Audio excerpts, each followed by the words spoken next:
In progress. Ay, a ver.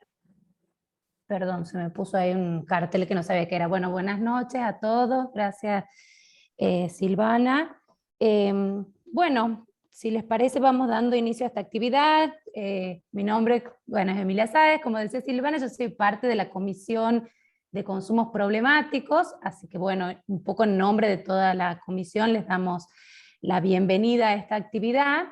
Y bueno, voy a leer unas palabritas muy breves, ¿no? que escribimos con la comisión como una forma de presentarnos también y de invitarlos a formar parte a quienes deseen de este espacio, y bueno, y de ahí ya dar lugar a esta actividad que estamos, bueno, muy contentos de poder realizar hoy con todos ustedes y fundamentalmente con nuestra invitada especial. Así que bueno, paso a leerlos.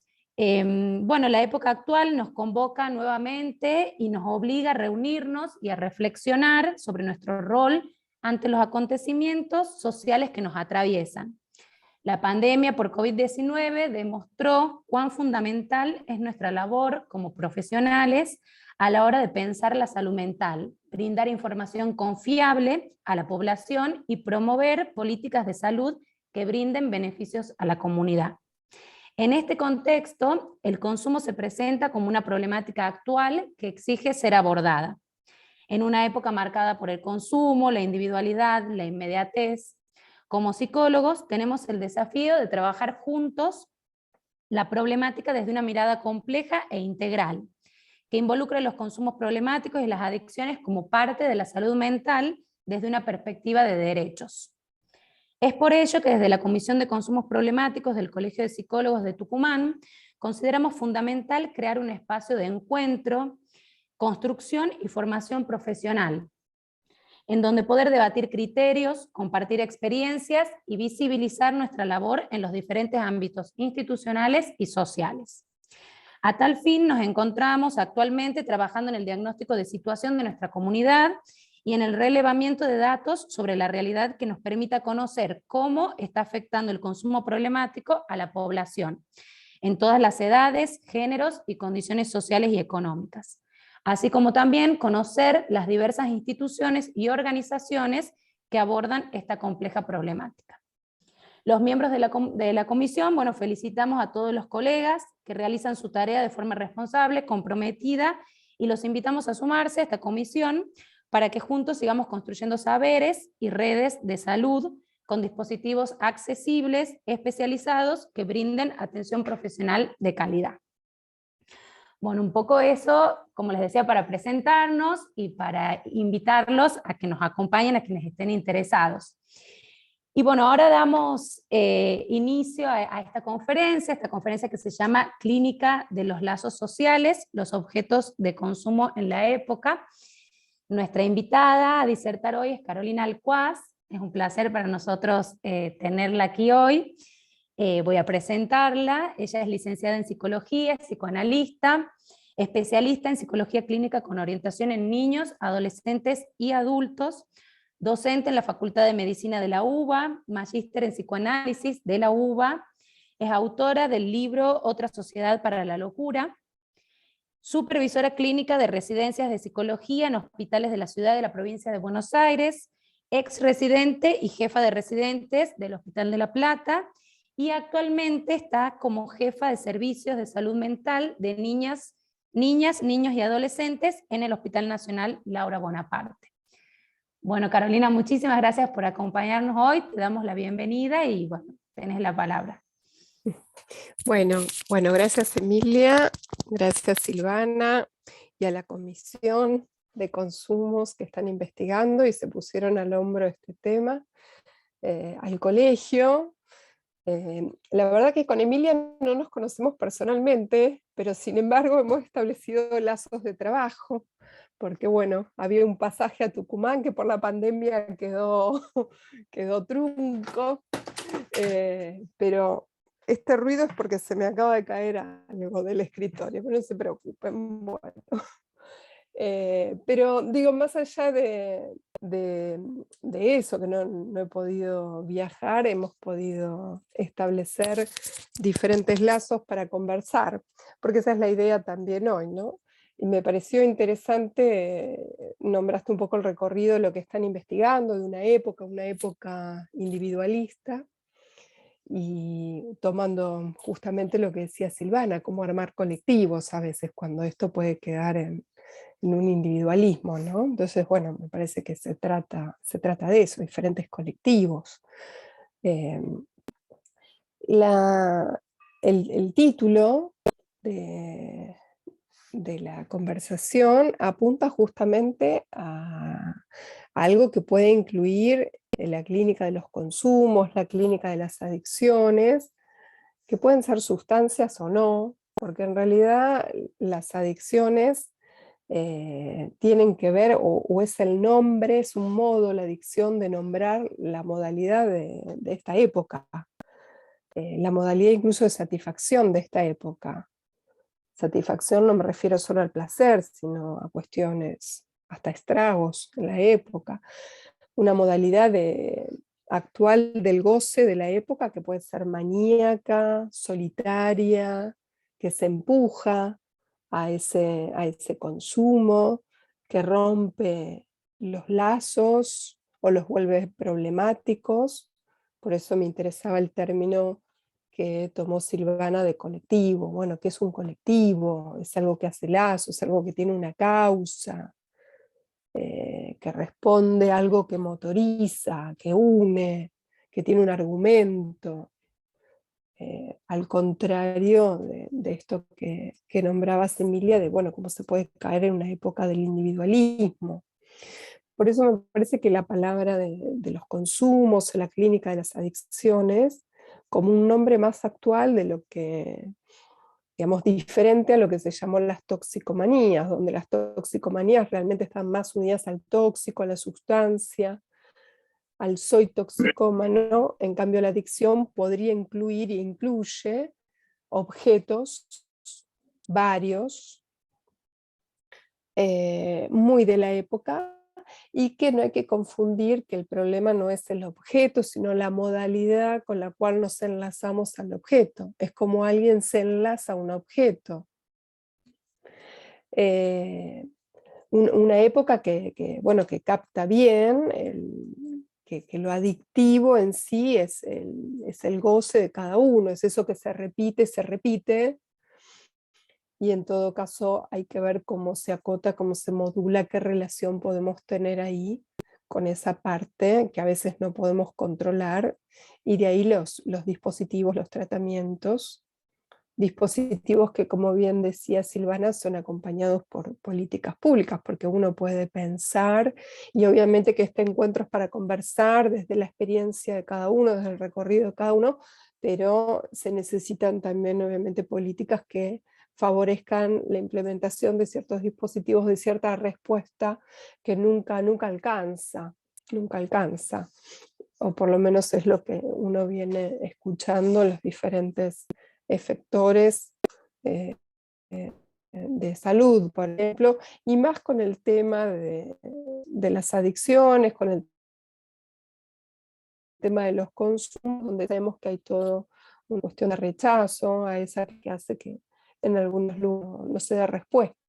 Pero lo que hay que marcar justamente es los consumos de objetos, que tienen que ver la adicción como una modalidad de entender la relación actual a los objetos, ¿no? Una época que empuja a tener objetos y siempre es un objeto y es otro, y es compulsivo, y cuestiona los lazos entre sujetos, ya que cada uno está con su objeto de consumo. Entonces la adicción es un nombre contemporáneo de nuestras pluralidades y modalidades de goce contemporáneas, con esas características, ¿no? Es como un paradigma de la época, un consumo que es fugaz, que es veloz, que cambia, consumo de objetos, consumo de personas, las relaciones se establecen a veces de esa manera, las páginas donde elijo a alguien según ciertas características y después elijo a otro y otro y otro, y entra en ese circuito. Entonces sirve la adicción como modelo para pensar la época. Me parece marcar, hacer como una puntuación de acuerdo al recorrido, que yo he tenido tanto con pacientes adultos, con pacientes más jóvenes, con adolescentes, con familias de niños y adolescentes, que por ahí son las familias los que tienen esa relación al consumo, ya sea de sustancias o de otras maneras del consumo. Me parece marcar algunas cuestiones como para conversar y después abrir un espacio a la discusión. Como decía, la toxicomanía no es lo mismo que la adicción, y la palabra adicción se generaliza a todo tipo de objeto, los ilícitos, las sustancias, como cualquier otro objeto. Como, digamos, un paciente que yo he comentado en alguna oportunidad, un niño que dice: yo soy adicto a los videojuegos. Y ese es ahí sitúa su adicción. ¿Qué quiere decir? Que la relación que tiene a los videojuegos es compulsiva, no puede parar. De ahí las peleas con su madre cuando le intentan sacar el celular, ese objeto donde están todos los juegos online con otros, donde entra en una desesperación, no puede dejar de tener el celular o una computadora porque es lo que le permite mantener esa adicción. Entonces él lo dice claramente: yo soy adicto a los videojuegos y no duermo en toda la noche porque no puedo parar. Por eso digo, no tanto el objeto, sino es como algo que le pasa en relación a un objeto. Otra persona puede decir: juego un rato y me voy a dormir, o si me dicen que apague la computadora, la apago y me voy a cenar. Entonces la adicción, palabra que permite generalizar esa relación tan determinada que hay con un objeto, tan particular que se establece con un objeto, el no poder dejar ese objeto, a tal punto que a veces no se puede ni por qué no se puede dejar, no es que hay mucho sentido ahí, muchas veces es: bueno, no puedo imaginarme sin tal cosa. ¿Y para quién es un problema entonces? Porque aquellos que nos dedicamos a la clínica trabajamos o tratamos de buscar el malestar, el síntoma, y a partir de ahí un tratamiento. ¿Para quién es un problema? Es un problema para aquel que tiene ese lazo con el objeto, es un problema para el sistema, para la sociedad, para el discurso capitalista, es un problema para la familia, es un problema para el juez, ¿no? Sabemos que muchas veces alguien llega a un tratamiento porque hay un juez atrás, y que muchas veces ese empujar a un tratamiento es una especie de castigo incluso, ¿no? Si usted no hace tratamiento, entonces tal cosa, ¿no? Porque sabemos que hay situaciones de consumo que en esa desesperación por obtener algo se cae en situaciones de robos, y ahí rápidamente, en algunas veces rápidamente eso termina con cuestiones judiciales, y frente a esa situación el juez obliga a hacer un tratamiento porque si no, el castigo sería peor, algo así. Entonces cuando alguien nos viene a ver obligado, y nosotros tratamos de buscar justamente qué puede decir alguien de lo que le pasó, y si quiere hablar más allá de este pedido del otro, ¿no? Porque que haya un otro que obligue no es solo con niños o adolescentes. Cuando uno piensa en la clínica con niños, siempre vienen acompañados de un otro, ya sea el discurso escolar, el discurso familiar, que indica cuál es el malestar, ¿no? Bueno, lo que pasa es esto, ya sea porque el niño no aprende en el colegio, porque el niño no acepta límites, y hay una demanda de que algo cambie, o de normalizar, o de adaptar a alguien a cierto ideal familiar, escolar. En los adultos también, muchas veces son otros los que demandan, ya sea un juez, ya sea la familia, ¿no? Pacientes adultos que plantean, bueno, si yo no vengo, entonces mi mujer me dijo que esto se termina, que no soporta más esta situación porque me voy 3 días, porque no aviso, porque entro en consumo. Eh, entonces la pregunta es, ¿para quién es un problema? Sí, cuando hablamos de consumos problemáticos, en realidad, ¿para quién es problemático un consumo?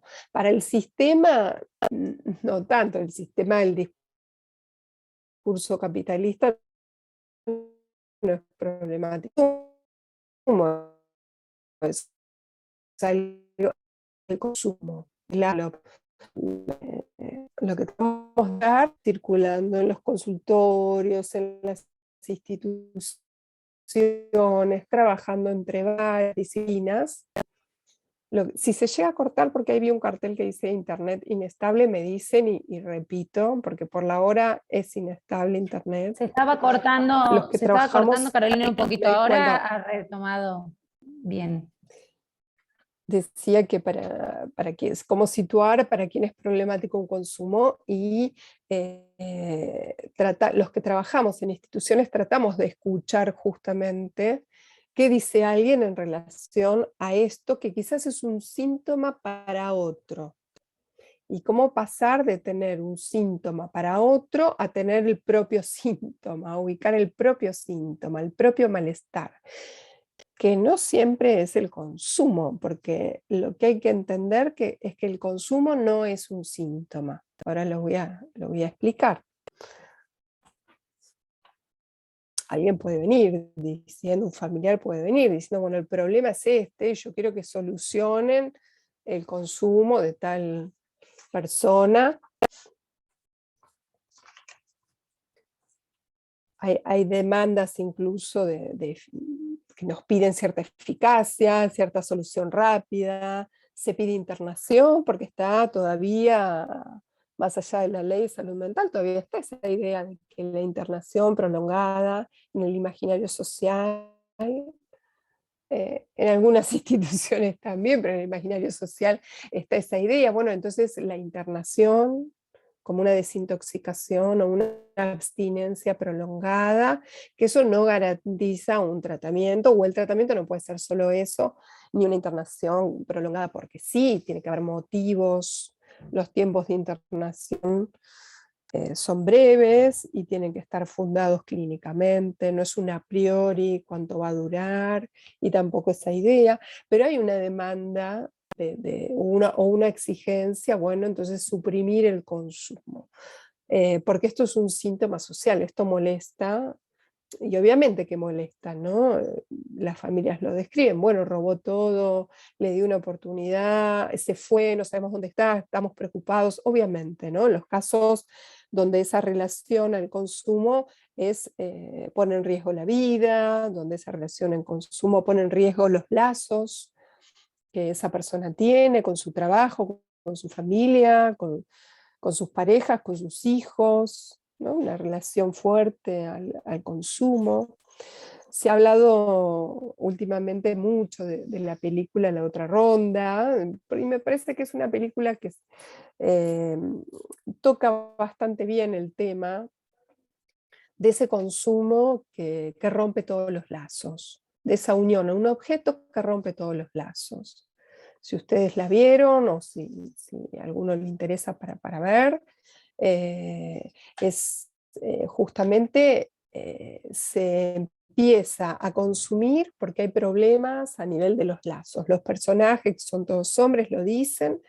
Bueno, creemos que si consumimos X cantidad de alcohol por día, hay como una medida, ¿no? X cantidad de alcohol por día, entonces nos va a ir bien, vamos a estar bien, porque hay un estudio de alguien que dijo que esto puede ser posible. Y empiezan así como una serie de ensayos, y empiezan a tomar la cantidad, está medido, hasta que hay algo ahí que se descontrola, ¿no? De diferente manera en cada uno de ellos.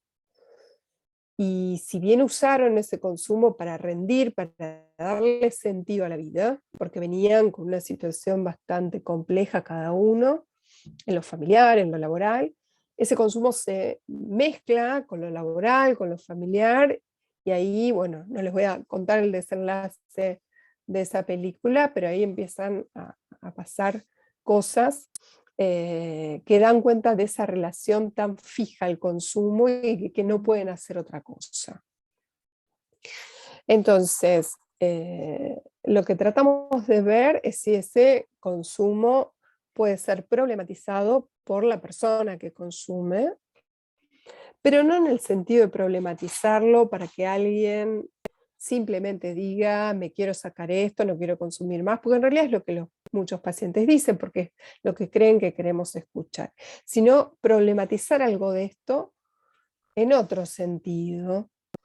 Porque hay una manera también de problematizarlo cuando recibimos las consultas, que tiene que ver con esto primero, con aclarar que si vamos a recibir a alguien en una entrevista, que en esa entrevista no tiene que consumir, que a esa entrevista no puede venir en consumo. Y eso no es ubicarse en un paradigma abstencionista, todo lo contrario, sino que eso es hacer valer la palabra, porque alguien que consume, la palabra no tiene el mismo valor. Es el, bueno, lo dije, pero estaba ebrio. Lo dije, pero estaba en consumo. Alguien no se puede responsabilizar del todo de su palabra. Entonces establecemos unas condiciones para poder conversar. Porque la adicción también es una elección, no del todo consciente, pero es una elección, es una decisión. Entonces alguien puede decidir que por lo menos ese día, a esa hora, no va a consumir para poder hablar del consumo y de lo que le pasa. Entonces, eso implica cierta distancia ya con aquella práctica que lleva a cabo, que si no está esa distancia es muy difícil poder conversar. Entonces establecemos esa condición, ¿no? Que alguien pueda elegir entre consumir o hablar. No que deje el consumo para empezar el tratamiento o que el fin del tratamiento va a ser que deje el consumo. Eso sería ofertar otra cosa o poner otras condiciones. Por supuesto que va a volver a consumir cuando salga de la entrevista. No estamos controlando eso, en todo caso alguien puede venir a hablar de que le es imposible dejar o que se le presentó cierta situación y recurrió al consumo. Entonces ponemos en valor la palabra, porque es lo que podemos ofertar. Que alguien hable, pero que no hable de cualquier manera, que hable sin consumo, si no la palabra no cobra su valor.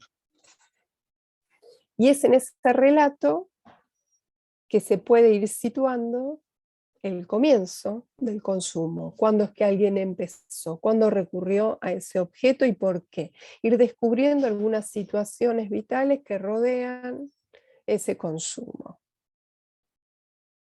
Como un paciente que está publicado en el libro, que tuvo muchos fenómenos a nivel del cuerpo, producto de su diagnóstico de psicosis, de un momento de desencadenamiento, la pubertad, y frente a esos fenómenos que siente como debilidad en el cuerpo, recurre a diferentes objetos de consumo, porque él experimentaba cómo aliviar ese fenómeno. Entonces, él puede ubicar que es a partir de sentirse muy débil en su cuerpo, recluirse en su habitación, cortar sus lazos con amigos, porque no quería que lo veían así, no quería. Empieza a probar con alcohol, con cocaína, con marihuana, los diferentes efectos a nivel del cuerpo. Nada de esto alcanza y luego inventa otra cosa, una serie de ejercicios físicos que le dan más vitalidad. O sea, ahí aparece el consumo como un intento de respuesta, por eso decimos que el consumo no es un síntoma, es un intento de respuesta, algo que está previamente, a un problema anterior. Pero es solamente en el relato, y cuando alguien está en condiciones de tomar la palabra, que puede ubicar esto y que nuestra función es acompañar a que alguien pueda ubicar esto, que pueda ir de esa respuesta que encontró al problema. Alguien viene con una respuesta y nosotros tratamos de que se arme un problema. Y después veremos qué otra respuesta puede haber a ese problema. Porque es interesante saber que hay que ver qué otra respuesta puede haber y hasta dónde se puede llegar en el recorrido en un tratamiento, hasta dónde. Ahora voy a dar alguna idea de por qué.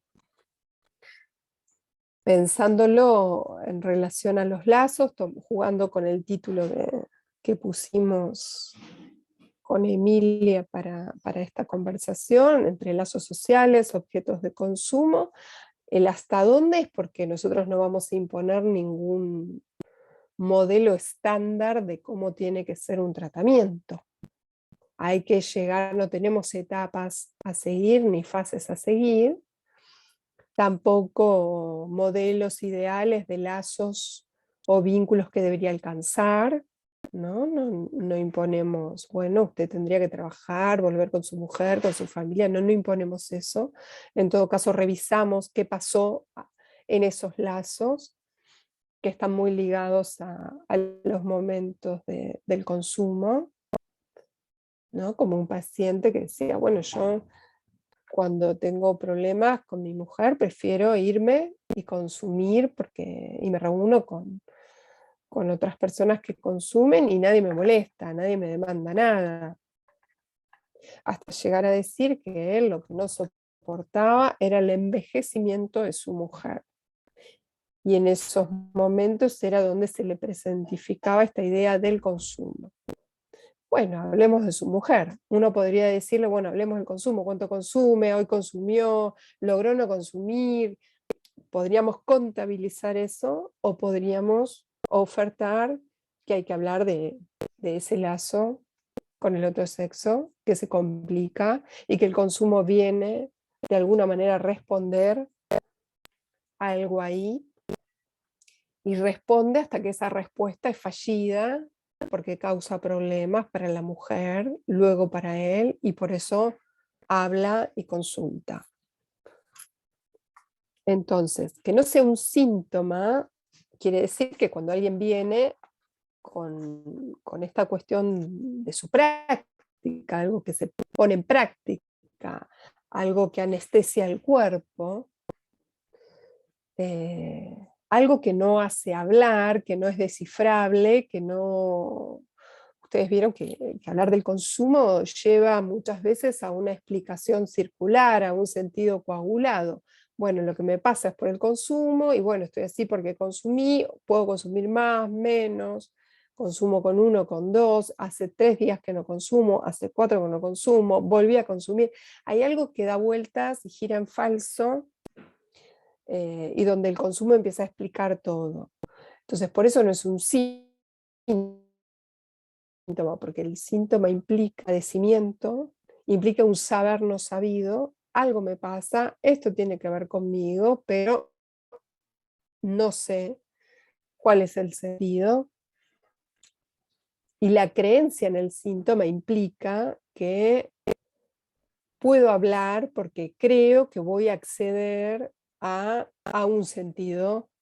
Y eso es lo que permite la instalación de la transferencia, la suposición de saber, no solo en relación al que escucha, sino la suposición de saber en relación a que hay un saber inconsciente, es la creencia en el inconsciente, es un síntoma que se enlaza con el inconsciente.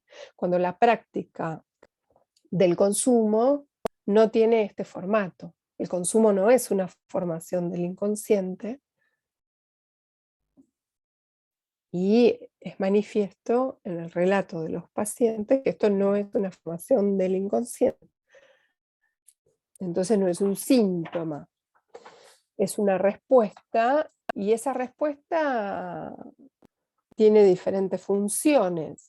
Como decíamos hace un momento, bueno, este paciente que busca en el consumo cómo aliviar con el consumo aliviar los retos de goce en el cuerpo de la psicosis,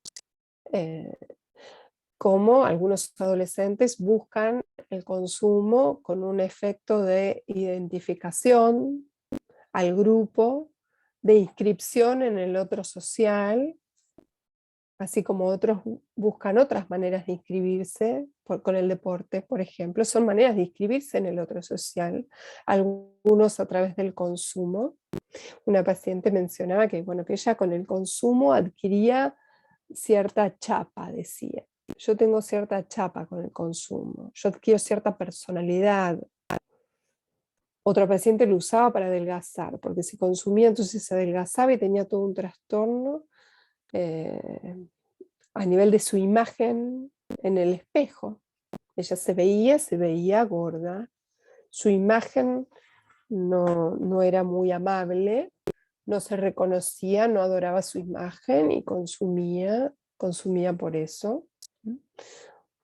Otro caso comienza a consumir en el momento en que en la adolescencia estaba jugando un equipo de fútbol y su lugar es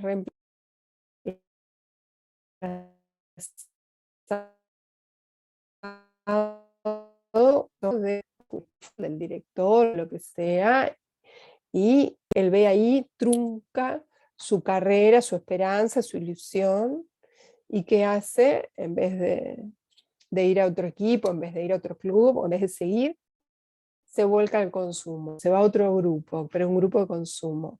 Y lo que dice cuando lo cuenta es que, en realidad cuando lo cuenta empieza a angustiarse. Algo que el consumo adormece. Angustia, por ejemplo, de la angustia empieza a ser lo adulto y va a decir, bueno, la verdad que no puedo creer que Perdón, se algo que está pasó hace cortando mucho, mucho. ¿no? Perdón, A ver, ¿se se corta está mucho? se escucha bien. Me puedo cambiar de lugar, si no. ¿Quieren que me cambie de lugar? Ahora se escucha bien, por ejemplo, ahí en el último caso que estabas contando se A cortó ver, un poco. bueno, lo retomo.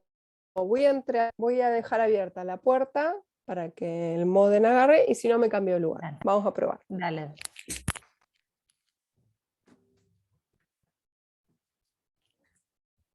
Mencionaba que este caso de una persona adulta que cuenta que en su adolescencia, que es el momento donde comienza el consumo, es en un momento donde hay una caída de una identificación, que es, él era jugador de fútbol.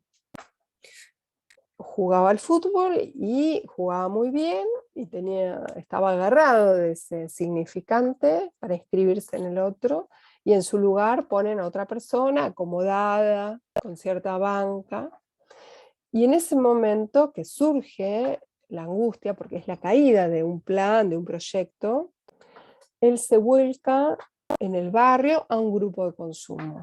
Es ahí donde empieza su consumo. El momento que surge la angustia. Y cuando lo cuenta, surge la angustia. Él se sorprende de que pasó tanto tiempo que se le pregunta por eso y se angustia de la misma manera que hacía tantos años. Incluso él va a decir justamente, porque el consumo barrió con esa angustia, tapó la angustia, ¿no? Lo anestesió y le quitó la posibilidad de saber, ¿no? Fue una elección ahí, digamos, él elige entonces tomar eso, es en ese momento que surge el consumo. Él había hecho muchos grupos de narcóticos anónimos, había pasado por muchas comunidades terapéuticas y hasta incluso él sabía lo que debía hablar en esos grupos, ¿no? Porque son grupos que implican cierta identificación, todos han pasado por esto o se dan consejos, pero no estoy cuestionando los grupos, ¿no? Porque eso tenía una función muy importante para él. Lo que quiero marcar es que él va a decir, bueno, pero en los grupos yo ya sé de qué hablar, pero con usted ya no sé de qué hablar. Hay algo que él veía que entraba en ese terreno del sinsentido, en el terreno de un afecto que era la angustia. Y rememorar la coyuntura ligada al comienzo del consumo, lo hizo como despertarse y poder ver qué había pasado ahí. Qué había pasado con sus padres, con su carrera como futbolista, si lo apoyaron o no lo apoyaron, empezar a hablar de otra cosa que no era el consumo. Porque imagínense que lo único que hablaba era el consumo. Empezar a hablar de lo que no, había un sentido que se escapaba, donde ahí ya no pisaba tan seguro, ¿no? Entonces, por eso digo que las presentaciones, por el lado de esta clínica del consumo, están alejadas del síntoma, que más que nada el consumo a veces permite un nombre. Soy toxicómano, una nominación que no es el síntoma, es una nominación que obtura, que cierra, que permite una inscripción en lo social. Y hay que ver qué hacemos también con esas nominaciones, porque por eso decía al principio, no hay que empujar más allá del lugar donde alguien pueda llegar en un tratamiento. Porque muchas veces cómo se resuelve el consumo de sustancias es con estas nominaciones, es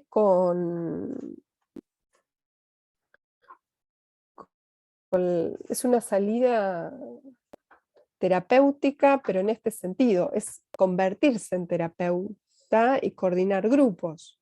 Hay muchas personas que logran salir de consumos muy fuertes cuando pasan por grupos de narcóticos anónimos, por alcohólicos anónimos, convirtiéndose ellos en los coordinadores del grupo en el que alguna vez estuvieron. Y hay que saber que a veces se llega hasta ahí y que eso es lo que le permite a alguien solucionar el consumo. La oferta del psicoanálisis es otra, cuando alguien puede ir más allá, esto en todos los casos, no solo en los casos de consumo. Pero digo, cómo a veces prestar atención y no rápidamente cuestionar algunas nominaciones, porque si alguien se queda sin esa nominación, lo que se encuentra es con un agujero y hay que ver si puede soportar o hay que ver si está en condiciones de hablar de eso. Digo, uno tiene una escucha prudente, por eso decía, no hay una clínica estándar, no vamos todos para el mismo lado, sino que uno trata de escuchar cuál es la solución de cada uno. Y en algunas personas esto es una solución, mientras que en otras personas la solución quizás sea pasar de lo que es respuesta a tener un síntoma y analizarse. Y eso es un camino, ¿no?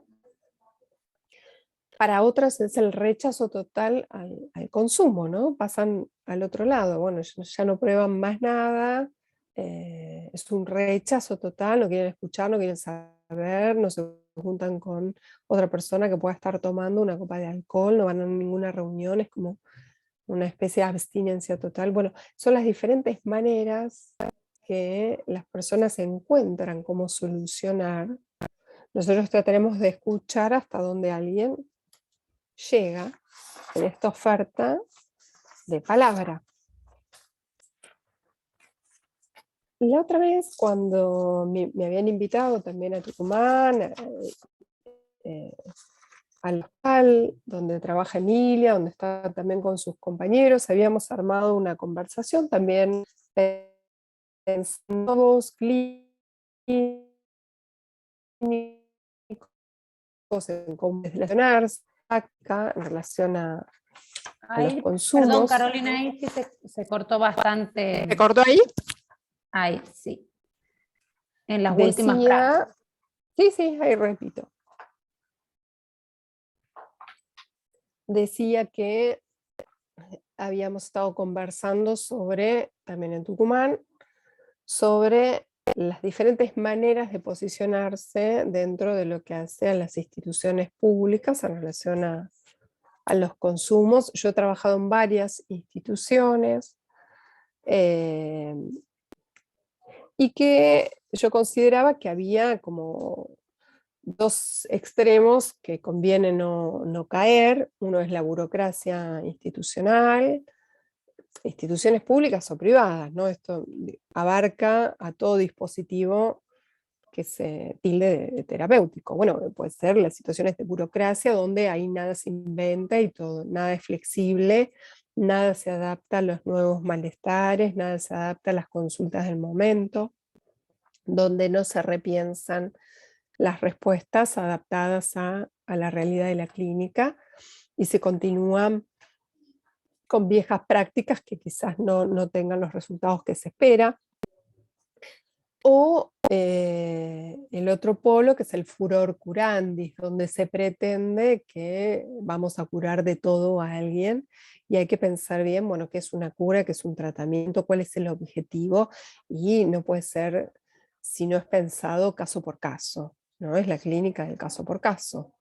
Si bien ahí, en relación al tema de los consumos, toda esta cuestión que circula de la especialidad, o instituciones especialistas en, o personas especialistas en, como si fuera una clínica aparte. Sabemos que con la ley tampoco es una clínica aparte, es una clínica dentro del campo de la salud mental, dentro del conjunto de los padecimientos que nos ocupan y que generan demanda. Me parece que a veces queda también esta cuestión entre la especialización, la experiencia, palabras que suenan un poco generales y que en realidad nosotros como clínicos no tenemos, como practicantes del psicoanálisis, ninguna experiencia en particular, solamente nos dedicamos al caso por caso, no es que somos experimentados en el tema, ¿no? Hay pacientes que justamente consumen y que buscan a alguien que haya consumido, porque se hace de la experiencia una galma, de que el otro me va a entender porque consumió, y eso quizás genere cierta transferencia. Desde la práctica del psicoanálisis sabemos que no es que porque tenemos que pasar por eso para atender, nos posicionamos desde otro lugar, que no es ese lugar de la experiencia como experiencia compartida, ¿no? Que sí es algo que se tiene muy en cuenta en los grupos, Alcohólicos Anónimos, Narcóticos Anónimos, esa comunidad de experiencia, ¿no?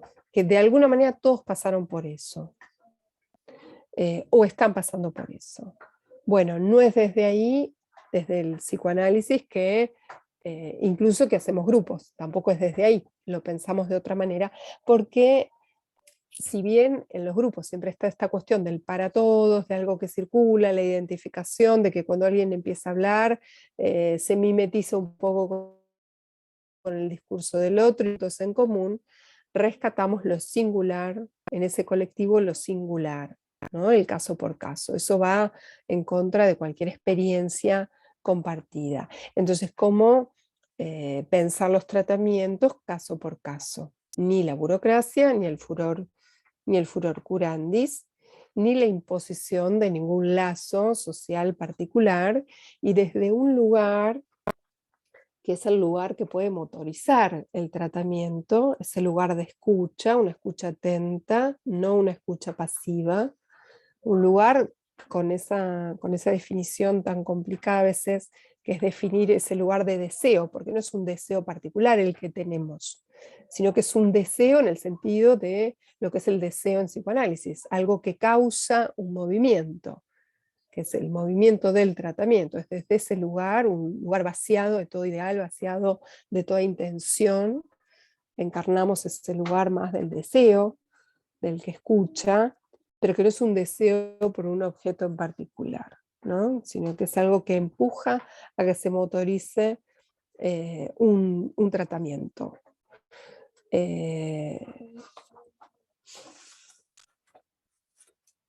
La función que tiene el consumo, entonces, es lo que también permite hablar de la clínica del caso por caso, porque el uso que alguien hace de un objeto es singular, ¿no? Entonces, lo interesante es captar eso porque lo que ofertamos en ese espacio de palabra es alguna ganancia de saber.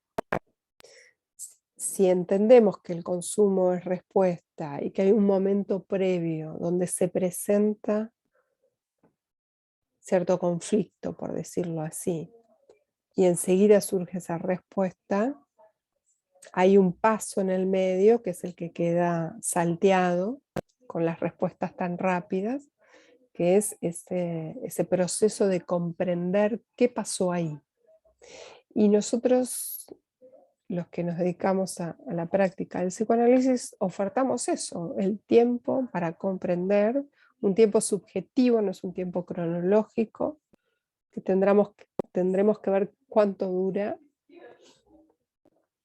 Es un tiempo donde se puede armar algo del síntoma, es un tiempo donde se puede armar una pregunta, es un tiempo donde puede haber cambios de posición subjetiva, es un tiempo donde, ya no en la neurosis sino en la psicosis, acompañamos la búsqueda de alguna solución que anude, alguna solución más sintomática con H, que anude, acompañamos esa búsqueda, la búsqueda, la posibilidad de invención, la posibilidad de otro arreglo con el goce, que sea menos mortífero, más pacificante, que permita vivir.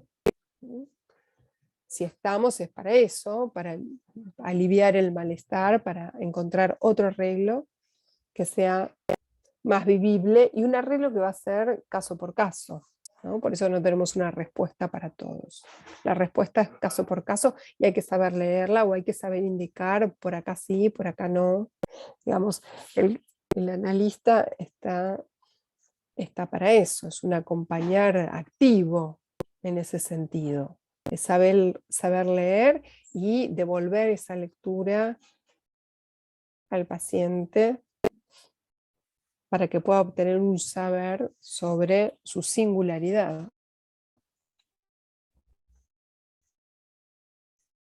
¿No? Eso es lo que permite además ese tiempo. Y los dispositivos, los diferentes dispositivos, son maneras de maniobrar con ese tiempo. Esos dispositivos terapéuticos, los diferentes dispositivos terapéuticos maniobran con el tiempo subjetivo. Una internación maniobra un tiempo subjetivo. Un hospital de día también. Un conjunto de talleres donde se lo cita a alguien para que venga algunas veces también es una maniobra que muchas veces frena el consumo y evita una internación.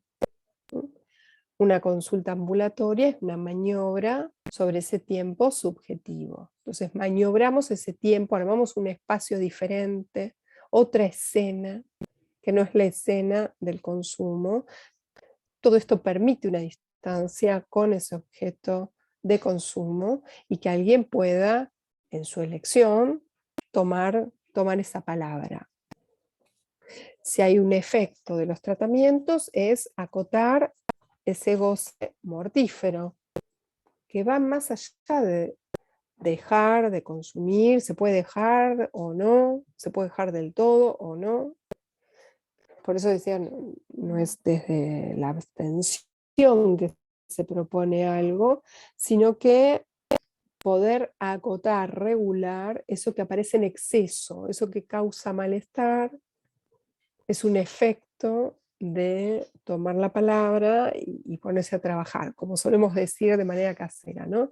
Bueno, este paciente está trabajando, ¿no? Solemos utilizar esa palabra, pero que hay que definirla, porque es una palabra que es del sentido común, ¿no? Este paciente trabaja. O sea, ¿qué quiere decir? Que ahí hay transferencia, que hay algo que se motoriza, que hay cambios, que eso mortífero está acotado, está regulado, está limitado. Cuando decimos eso, todos nos miramos como que entendemos, nos referimos a estas cuestiones, que esa distancia se pudo establecer, dure lo que dure.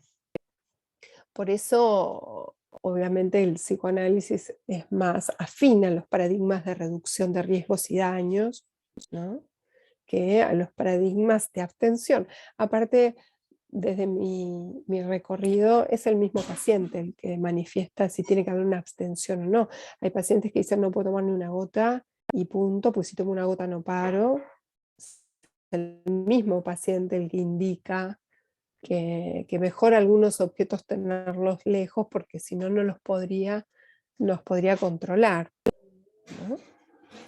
Y por otro lado, también recuerdo que cuando armamos esa conversación, habíamos hablado también de las redes, de cómo, y por ahí tomaría este punto y para abrir a una conversación, porque obviamente la idea era hacer una puntuación, porque el tema tiene de que es más vasto.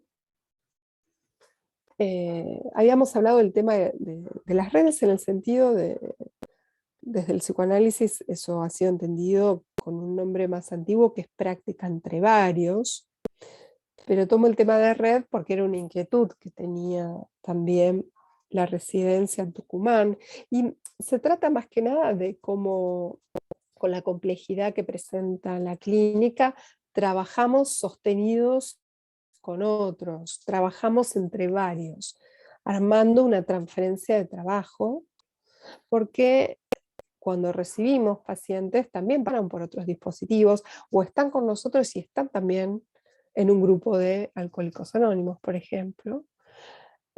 Esto tanto a nivel público como privado, a nivel de los consultorios. Esto no es específico de las instituciones, un trabajo en red. Vamos, es una modalidad de pensar la clínica, la práctica entre varios. Cuando alguien analiza un paciente y se hace una interconsulta con psiquiatría o se hace alguna indicación para hospital de día, eso también es práctica entre varios. Por eso digo que excede a las instituciones, que es una manera de pensar la clínica, de armar transferencias de trabajo, y porque los pacientes hacen una circulación por varios lugares, y en todo caso nosotros vamos medio atrás armando esa historia y articulando con otros, y armando algo de eso que va a sostener en determinado momento que vuelva a un lugar o al otro, ¿no? Bueno, yo dejaría para conversar acá mi idea, más allá de la articulación con algunos ejemplos, no son casos, son ejemplos clínicos. Justamente hablábamos con Emilia por ahí, el no presentar un caso de mi práctica, dado que, bueno, la masividad que tiene a veces los Zoom, masividad que está bien, porque permite que muchas personas lo puedan ver en el momento o después. Entonces también la pandemia nos trajo esos beneficios a nivel de los intercambios, las conversaciones, de la formación, sino también hay provincias que quedan muy alejadas, ¿no?, de otras conversaciones, entonces me parece que eso es algo provechoso, pero que tenemos también ese cuidado con algunos materiales clínicos, bueno, de no contar todo un caso, más si el caso no está publicado, tomar ese cuidado que hay que tener. Yo diría que estas cuestiones son tanto para la clínica con adultos como para la clínica con niños y adolescentes en relación al consumo, ¿no? Salvando las distancias y la especificidad de la clínica y la otra, porque hay cuestiones que hay que pensarlas de otra manera, ¿no? Yo me dedico a adultos, pero también me dedico a niños, pero quería conversar de estos temas como para armar un panorama de cómo yo entiendo, con mi recorrido, la clínica de los consumos de objetos, la clínica de las adicciones y en esta época. Bueno, abrimos, si querés, Emilia, a una conversación. Buenísimo, Carolina, muchísimas gracias. Muy clara, la verdad. Un placer escucharte. Y bueno, sí, abrimos el espacio para preguntas, comentarios. Si alguien quiere empezar puede activar el micrófono o lo escribe por el chat y le damos la palabra. Hola, buenas noches. Hola Carolina, ¿cómo estás? Un placer ¿Qué tal, escucharte. Alejandra? Hola, ¿cómo estás? Hola Emilia. muy claro el recorrido que has hecho, digamos, desde el ingreso, mientras vos ibas hablando. A quienes nos dedicamos a esta clínica nos van apareciendo como escenas en distintas situaciones, ¿no? Con pacientes, con familiares, con la familia que trae, digamos, la demanda, y que aquel sujeto que se sienta enfrente a nosotros dice, yo vengo porque me trae, porque me manda el juez, ¿no? Porque me trae mi mamá, porque me mandan de la escuela. Y pensaba en algunas situaciones particulares que uno ve, digamos, en esta clínica. Cuando empieza a analizar, ve como un sistema familiar y un escenario familiar que es favorecedor a que estas sintomatologías, bueno, aparezcan de modo claro. Entonces tenemos o podemos ver casos en los cuales los papás también son personas que sostienen este tipo de conductas. Y entonces yo pertenezco a una ONG, ¿no? Que trabaja hace 30 años ya en esta problemática. Y siempre nos preguntamos en realidad quién es el paciente. Y también pensaba en esto, ¿no? En esto de la obligación y la demanda, como que sale como a contrapunto, vengo porque me obligan, y cómo aparece este recorrido de la demanda, ¿no? En el lugar en el que nos pone a nosotros como terapeutas para poder tener la habilidad para que el otro le surja algo de esta pregunta, le surja algo que le incomode en este escenario que es facilitador, en donde hay padres que lo permiten o que lo ven y lo dejan pasar durante mucho tiempo, y cuando llegan a la consulta tenemos un paciente muy comprometido en el uso singular, ¿no?, de la sustancia, como vos decíais, cumpliendo una función bien específica, ¿no? En el lugar que nos pone a nosotros, quisiera que un poco nos puedas como ampliar esto, ¿no? Frente a la demanda del otro, cómo nosotros poder corrernos, porque también desde nuestro lugar está el ideal de que ese paciente tenga un tratamiento y salga de acá sin consumir nada, cuando en realidad nosotros también somos consumidores, ¿no?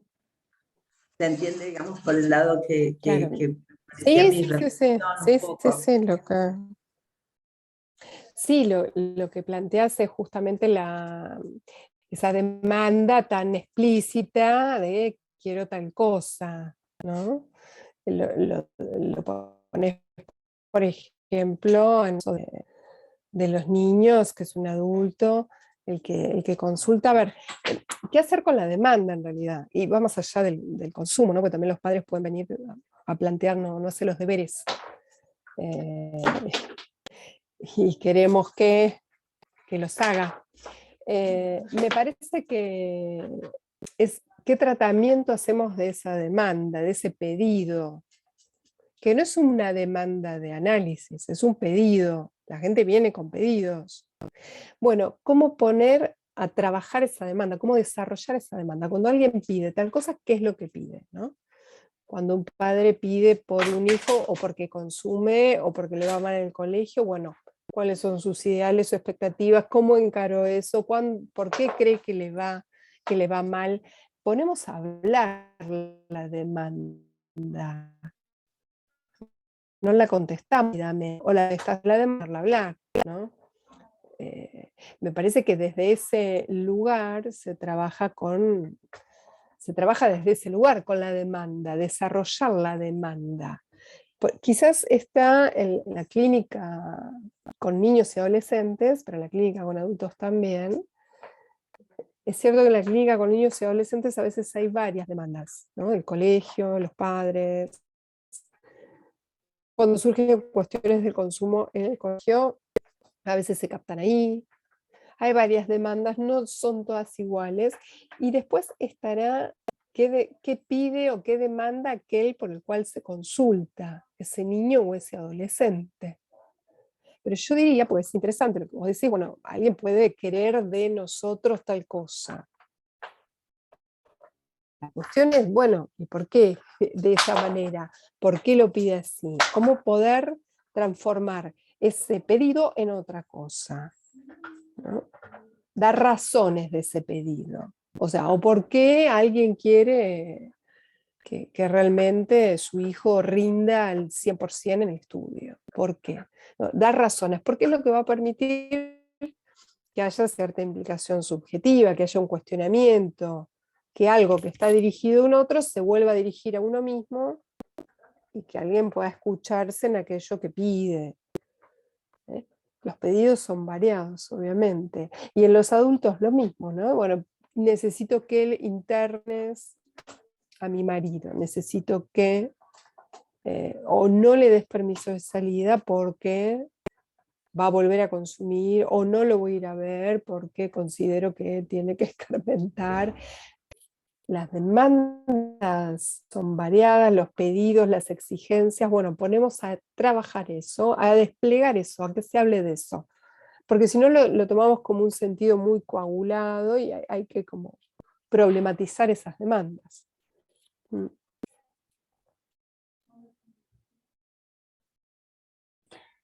Perdón, ¿no? Pensaba, bueno, cómo a veces esas demandas son también institucionales, o en la misma institución en la que uno está a veces trabajando, o con la que uno articula en estas redes que decíamos.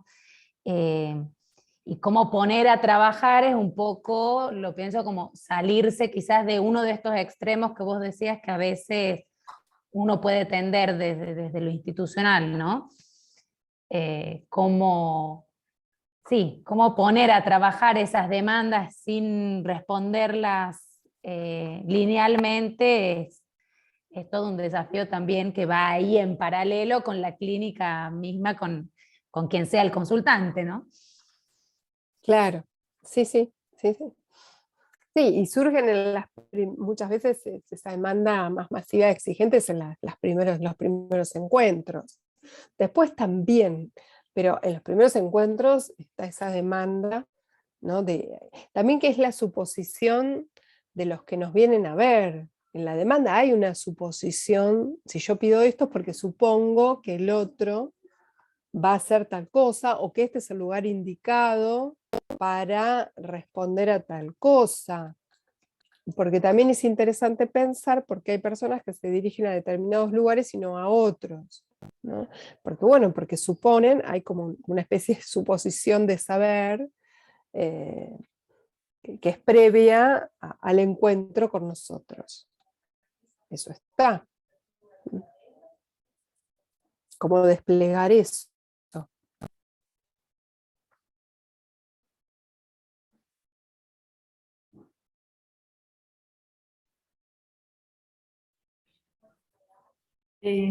¿Puedo? Bueno, me quedé pensando, me impactó mucho cuando hablas de lazos, de cómo un adicto rompe sus lazos en función de esta relación con la sustancia. Y lo mismo logramos, o en muchas oportunidades hacemos los equipos de trabajo, ¿no? Rompemos los lazos, desarticulamos lo que podemos hacer con un paciente en su trabajo, perdemos de vista la importancia de la generación de lazos dentro del equipo, ¿no? Y ahí lo que vos decías, la burocracia, es muy interesante esa mirada porque, bueno, lo que le pasa al paciente también se refleja en los equipos de trabajo, muchas veces. Podemos Claro, hacer lazos o romperlos. claro, sí. Sí, me parece que... ¿Cómo hacemos sí, desde te los interrumpí, equipos? querías decir No, algo. era un poco la pregunta, o para que amplíes. ¿Cómo hacemos los equipos para no caer en este error?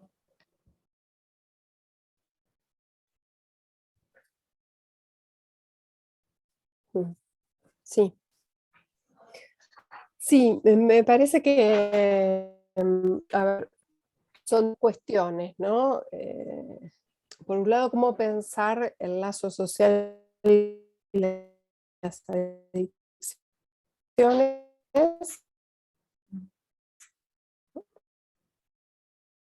y por otro lado,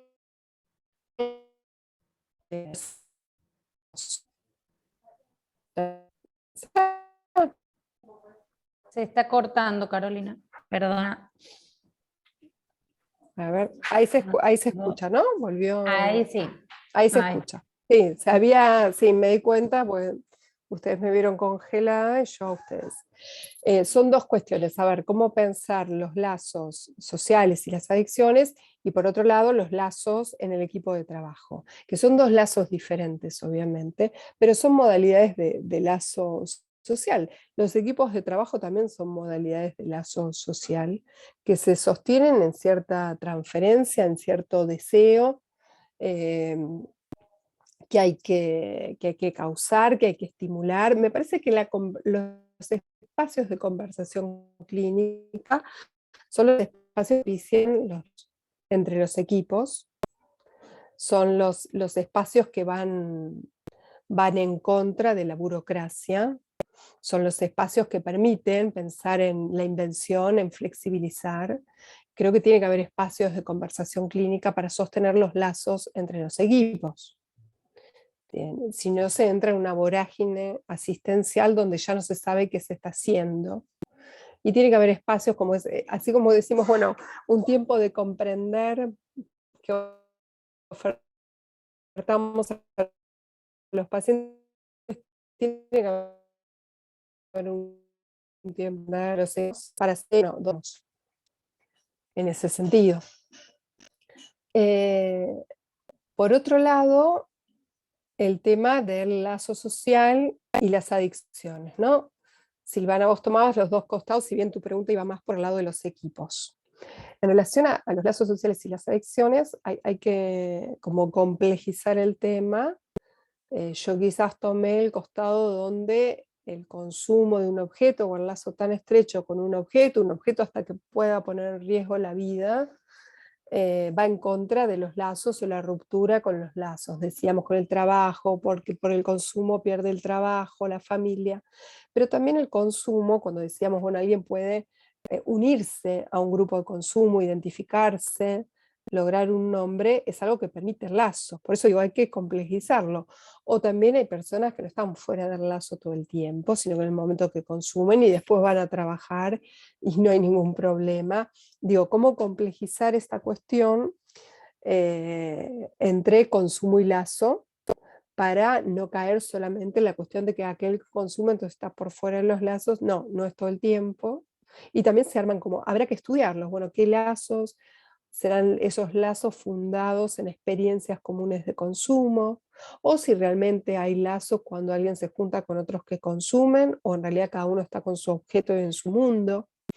Pero digo, como para complejizar también el tema. Si bien tu pregunta apuntaba a lo otro que contesté, quería como darle una vuelta más a ese otro costado.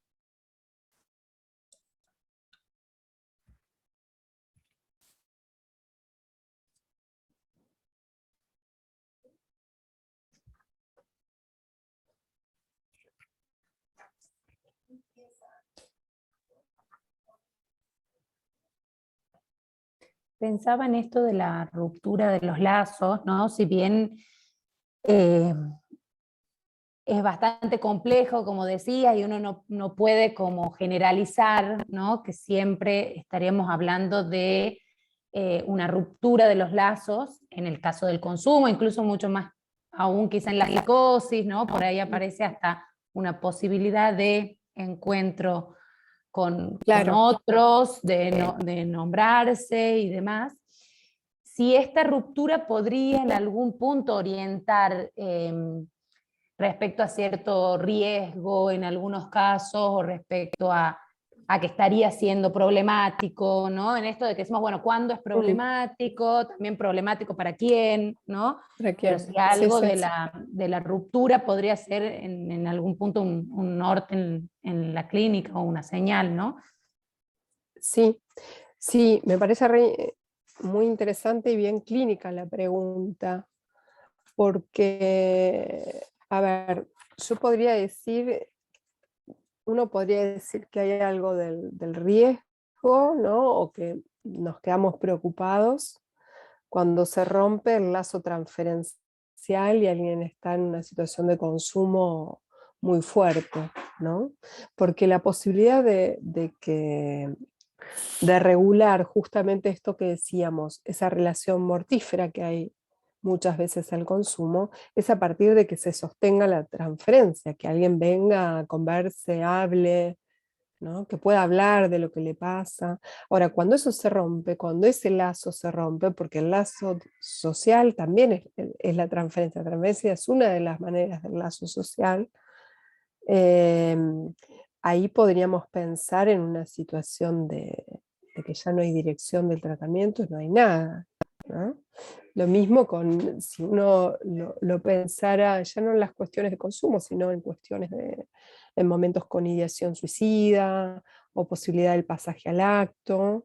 No es lo mismo un paciente que pueda decir, bueno, tengo estas ideas, a alguien que vaya y haga un acto, pase al acto y no pueda decirlo en el espacio con el profesional que lo escucha. Queda por fuera, o sea, cuando algo queda por fuera del dispositivo terapéutico, esa es una manera de romper el lazo que siempre nos alerta, ¿no? O un paciente que se lo ve mal y se le indica que llame o que vuelva y no viene y no contesta.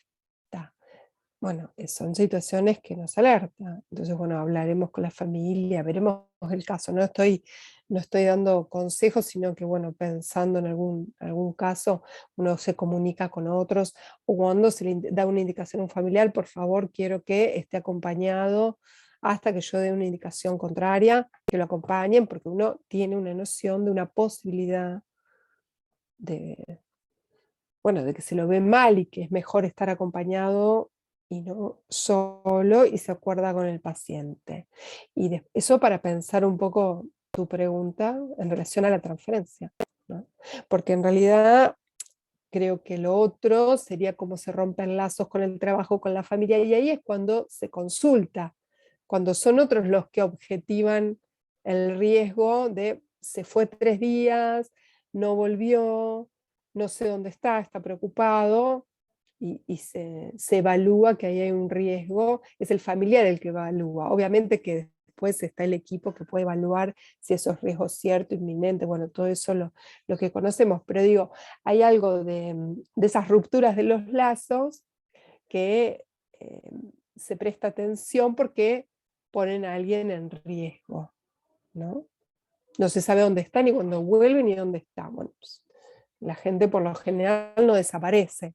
Tenemos coordenadas que, bueno, llego a tal hora, o paso por tal lado, llego a tal hora para cenar. Digo, uno no lo piensa, pero en la cotidianidad nos manejamos así, avisamos, mandamos un WhatsApp, estoy llegando, tenemos rastreadores, hay todo un circuito para las personas donde es fácil encontrarnos. Bueno, hay que irse a ese circuito, hay que romper con esos lazos. Entonces ahí es donde los familiares se preocupan por alguien que no se encuentra porque está perdido con ese objeto. Me parece muy interesante lo que vos marcas, Emilia, por cómo pensar esa cuestión del riesgo, cómo darle una vuelta a este concepto de riesgo cierto, inminente, a partir de los lazos. De los lazos, sí, me parece interesante. Ahí ponían en el chat caso Chano, ¿no? Como un ejemplo, quizás me parece, no sé si quiere ampliar Agustín que escribió por ahí. Claro, por ahí que la persona que por ahí lo tiene más o le interesa el tema lo puede ampliar, sí, sí. Sí, casos que se hicieron, bueno, porque es un cantante, una banda conocido, cómo terminó, y bueno, la policía, bueno, sabemos que se complejizó el tema, ¿no? Los medios de Los comunicación. medios, claro, cómo empiezan ya a ser abordadas las cosas. Bueno, cada uno de esos. Es que hay muchos discursos sobre el consumo. Esa es otra cuestión, no se habla tanto. Hay diferentes discursos sobre el consumo.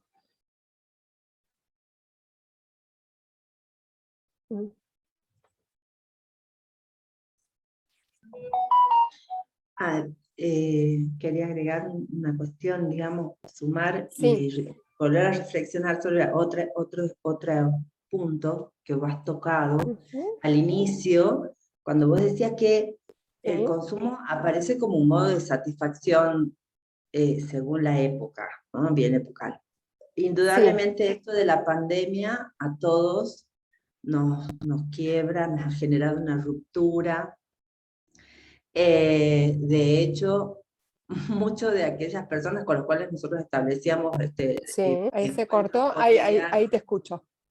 ahí, de hecho a todos nos Ahí ha te escucho. pasado que Sí, con la quien pandemia y nosotros, la ruptura, sí. sí, con quien nosotros nos encontramos de manera cotidiana, de hecho, bueno, eso no es que han desaparecido, nadie ha desaparecido, sino que, bueno, nos obligaba a estar en este aislamiento obligatorio, bueno, y que nosotros como Ujú. profesionales de Sí, la sí, sí. salud, algunos sí hemos Sí, seguido trabajando y esta pandemia sí, sí. nos ha pasado, nos ha afectado de hecho, pero hemos tenido como la salida de privilegio, digamos, con el Ujú. permiso, permitido, Sí, digamos, sí.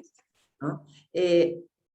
¿Vos cómo ves la realidad actual en virtud del consumo de las redes, del internet y todo esto? Porque se ha naturalizado también mucho el hecho de que todos lo hagamos vía, por ejemplo, este conversatorio vía Zoom.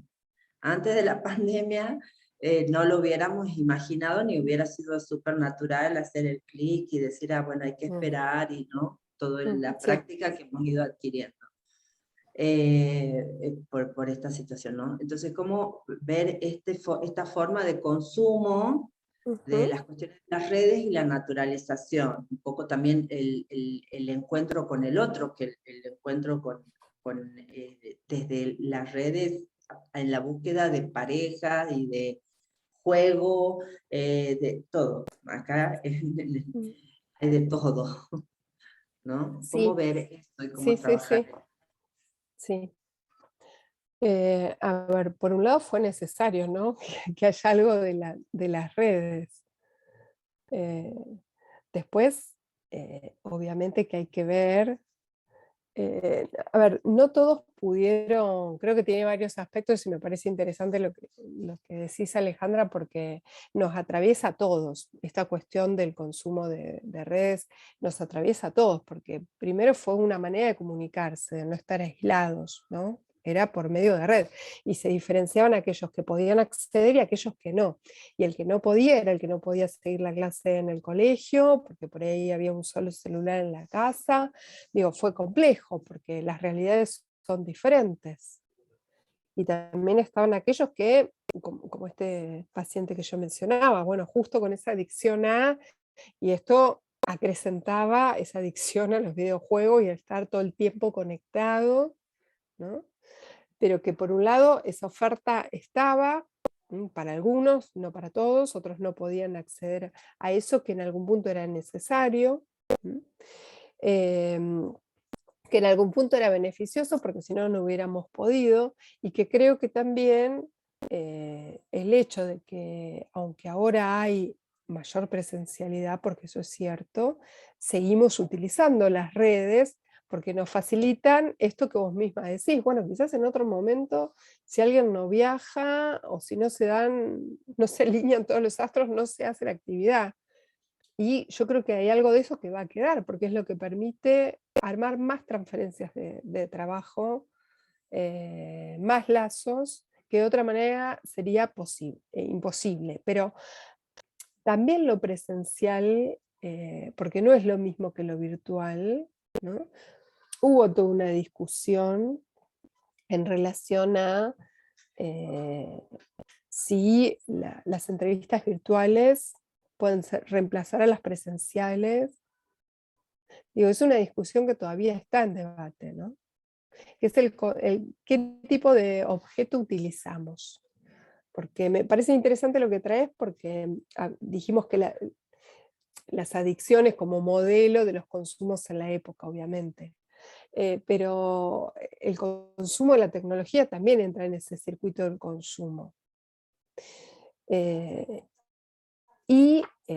Habría que pensar, ¿no? Porque fue toda la discusión que hubo y que hay con esto que vos mencionás, el encuentro con el otro. ¿Se puede dar el encuentro con el otro a nivel del efecto en el cuerpo, en las redes? ¿No? Esto se planteó para la sesión analítica. Digamos, se puede analizar virtualmente. Yo considero que no es lo mismo, no digo imposible, pero no es lo mismo. Y yo por lo menos consideré desde hace unos meses volver a la presencialidad con todos los pacientes, salvo con algún paciente de riesgo, obviamente. Pero yo estoy atendiendo de manera presencial. Eso no quita, hay que ver cada caso, por supuesto, ¿no? Y hay que ver qué uso hacen también, no solo los terapeutas, sino los pacientes de las redes. Si alguien quiere volver o no a la presencialidad, si por ahí se empiezan a armar cuestiones que antes no estaban. Bueno, no puedo ir presencial porque no llego, pero si me atendés virtual, y antes, si no llegás, no llegás, y hay un hueco, y en todo caso hasta se paga, se puede cobrar la sesión, depende del caso, pero digo, porque hay una pérdida, ahora no habría pérdida, ¿no? Por eso, me parece interesante ver la pandemia,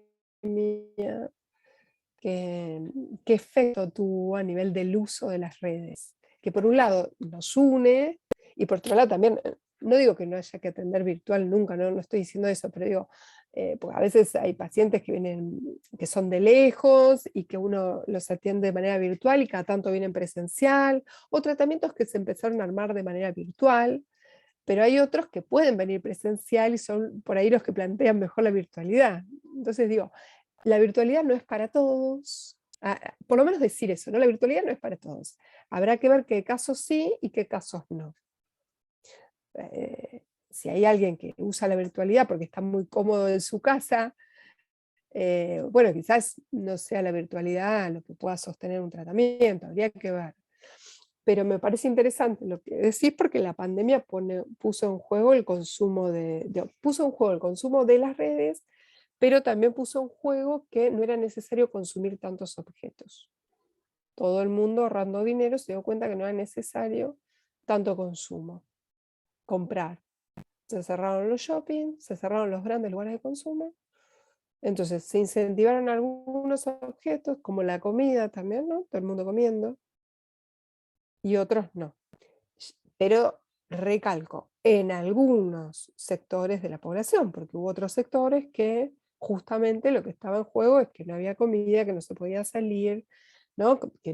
Un celular para toda la familia, obviamente. Estamos hablando de que también puso en juego desigualdades en los objetos, en el acceso a objetos de consumo. Puso muy en juego esas desigualdades. Y retomando lo que situaba Silvana al principio, también puso en juego desde la individualidad de algunos y desde el lazo entre varios, porque se armaron colectivos que permitieron, por ejemplo, llegar a aquellos chicos, por ejemplo, que no podían, si no tenían una computadora, seguir sus clases. Entonces, las cooperadoras en los colegios, los colectivos de padres, dijeron, bueno, esto tiene que ser ahí donde quizás, bueno, no siempre el Estado puede llegar a todo, entonces, bueno, también hubo colectivos que armaron algo y que no fueron indiferentes a esa desigualdad. Y es interesante todo lo que se armó en relación a estos objetos de consumo en la pandemia. Y me parece que como todavía estamos en pandemia, tenemos más las preguntas que las respuestas, porque todavía estamos en pandemia, ¿no? Y estaba aquel que se quejaba porque no podía viajar en avión y estaba aquel que la pasaba mal porque no podía comer. O sea, se puso en juego diferentes relaciones con el consumo y desigualdades en este mundo, diferentes sufrimientos, ¿sí?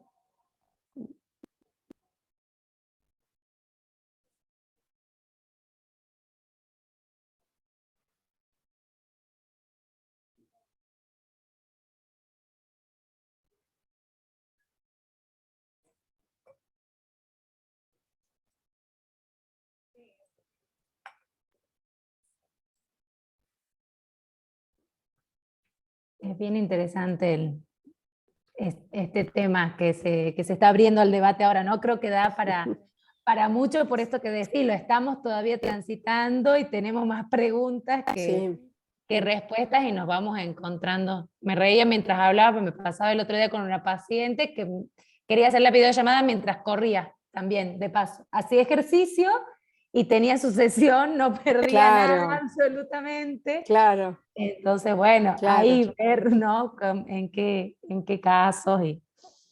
Y esto también en Claro. relación al consumo, ¿no? En algunas personas incluso se presentaron una suerte de adicciones a las compras online. Bueno, hay También, sí. obviamente todo tipo de respuestas ante. Sí, sí. Bueno, no sé si hay más preguntas, comentarios.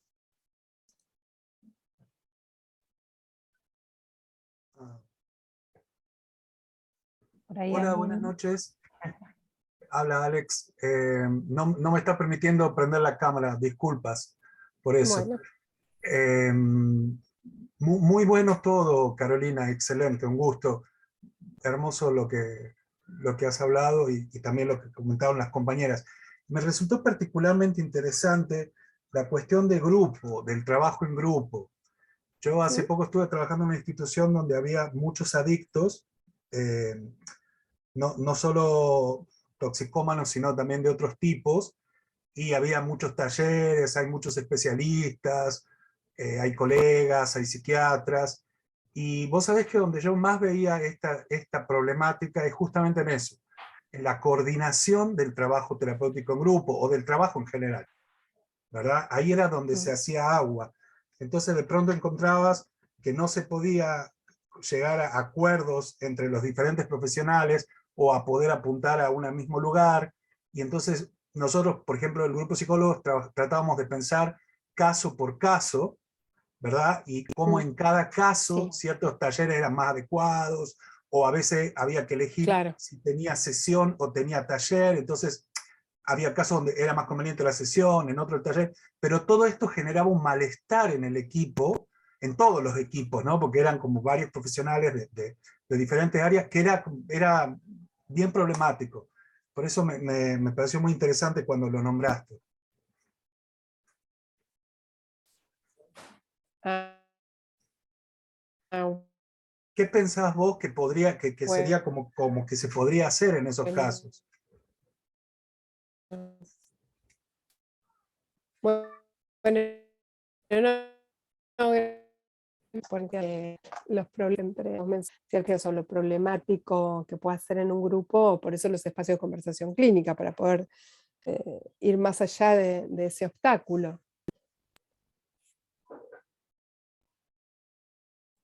Sí, entre los psicólogos y los psiquiatras había cierta buena comunicación. El problema era el resto de los profesionales, fonoaudiólogos, pedagogos, gente que hacía rehabilitación, los profesores de teatro, etcétera.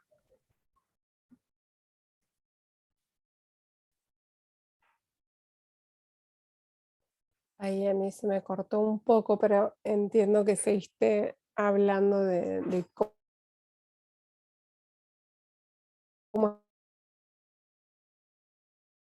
estaba formado el equipo, ¿no? Perdón, se corta. No pude escuchar bien lo último.